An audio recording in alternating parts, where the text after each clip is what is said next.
During the Super Bowl final, my husband, Marcus, suddenly suggested we make a bet. Watching the game reach its halftime mark, he said casually, if the Eagles win, we get a divorce. What do you say? The Eagles were leading by a landslide. They were bound to take home the championship ring tonight. I stared blankly at the TV screen, my mind drifting back to an Instagram post I had seen just this afternoon, uploaded by Marcus's secretary, Hailey. Mr. Marcus said that if the Eagles win tonight, he will finally take our relationship public. Perfect timing because I have a little surprise waiting for him too. The surprise Hailey mentioned was a photo of a positive pregnancy test showing she was 2 months along. Remembering the sweet, pampering messages Marcus had left under her post to make her happy, I felt an overwhelming sense of exhaustion. With only 1 minute left on the clock before the game ended, I spoke in a quiet voice. Okay, I'll take that bet. The game ended. Around us, the screams and cheers of our friends watching the game were deafening. Only Marcus and I sat in a silence that felt completely out of place. Marcus froze, looking at me in surprise. I looked at the final score on the screen. Then, I said softly, you won. He was always going to win this bet. I didn't want to fight it anymore. Marcus, I agree to the divorce. In our 5-year marriage war, he had finally won. On the drive back, Hailey sent Marcus a Snapchat voice note, her voice bubbling with excitement. Marcus, the Eagles actually won. Does this mean we can finally tell everyone about us? The voice note played out loud by accident. Every single word fell clearly into my ears. Marcus instinctively glanced at me through the rearview mirror, but he only saw me staring out the window, completely expressionless.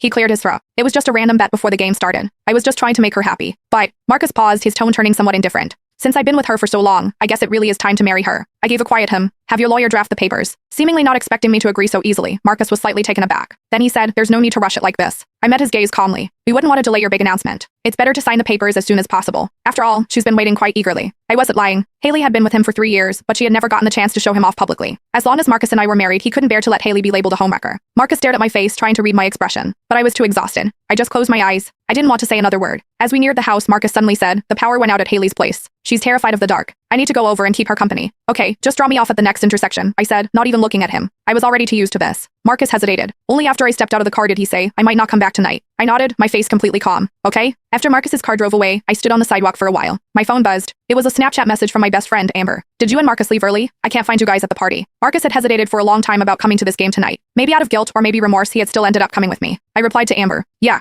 Amber replied instantly. Because of Hailey? Why won't that girl just disappear? She's just a secretary. Has Marcus lost his mind? Maybe he had. I didn't know when things had started to change between Marcus and me. When did it begin? Probably when his work got too busy, and we talked less and less. He stopped sharing the funny little details of his day with me. His replies to my messages took longer and longer. Strangely, the thought of divorce didn't make me sad. Instead, I felt a weight lifting off my shoulders. We had known each other for 8 years and been married for 5. This marriage, which had kept me awake for countless painful nights, was finally coming to an end. Just then, a voice note from Marcus came through. Go to bed early. Marcus always had this habit of slapping me first and then giving me a sweet treat. I was used to this way of living too. Back home, I collapsed onto the couch, feeling drained. I stared numbly at the empty house. I don't know how much time passed before my phone lit up again. It was a notification for an Instagram update from Hailey. I clicked on it. It was her relationship hard launch post. Congrats to the Eagles for winning the championship. Marcus won his bet. Family of 3, finally together. The photo showed 2 hands overlapping on top of a pregnancy report. My hand automatically drifted to my own stomach. My own medical report from yesterday's checkup was still sitting in my purse. 4 weeks pregnant. It was my second I lowered my eyes, exited Hailey's post, and pulled up